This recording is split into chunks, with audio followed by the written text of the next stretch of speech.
ओम। पड़ोसी के सुख दुख में समरसता।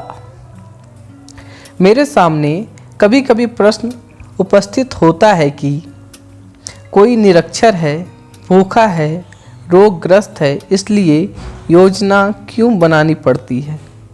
आसपास के लोग सहायता करने क्यों नहीं जाते?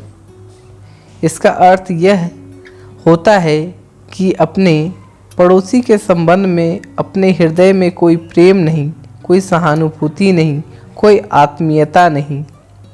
पड़ोसी का कुछ भी हुआ तो भी उसकी चिंता नहीं होती। एक उदाहरण बताऊंगा। एक बार कुछ दिनों के लिए मैं मुंबई में था।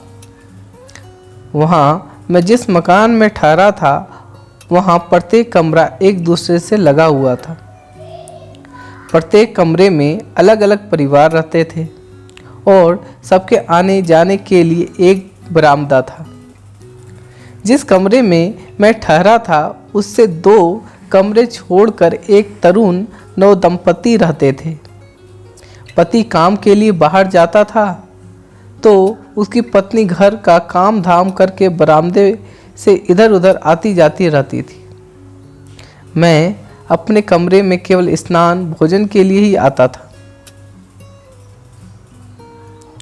एक दिन स्नान करने में सुबह आया तो मुझे वह लड़की काम धाम करते दिखाई नहीं दी। उनके कमरे का दरवाज़ा बंद था।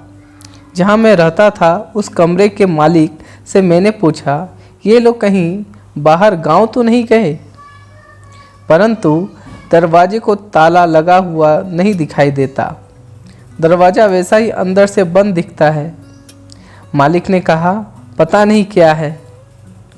मैंने कहा, पता नहीं तो पता लगाओ। अभी 7-8 बजने को हैं, दरवाज़ा खुला नहीं।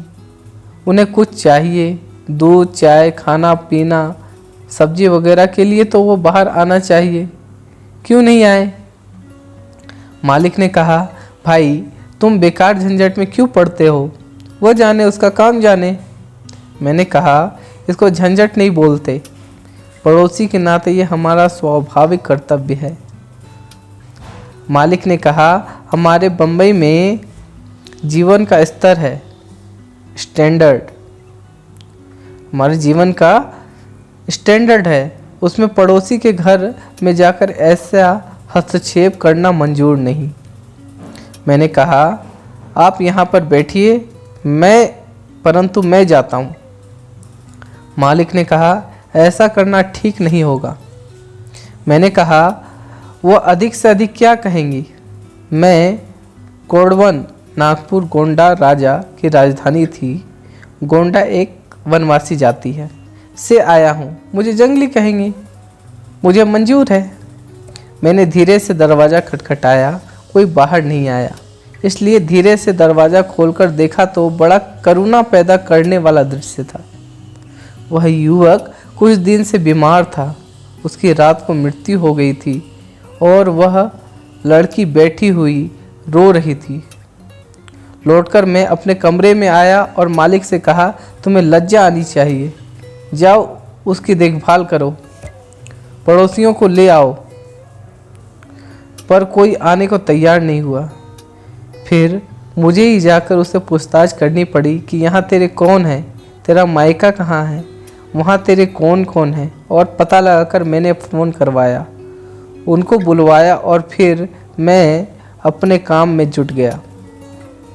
ऐसी हमारी स्थिति बनी हुई है। पड़ोसी के प्रति आत्मीयता नहीं और इसे जीवन का स्तर ऊंचा माना जाता है। हमें इस स्थिति को बदलना होगा। आपस में आत्मीयता निर्माण करना यही समाज की सबसे बड़ी सेवा है। एक दूसरे के प्रति स्नेह, आत्मीयता हो, जिससे एक के दुख की व्यथा दूसरे के हृदय में होगी।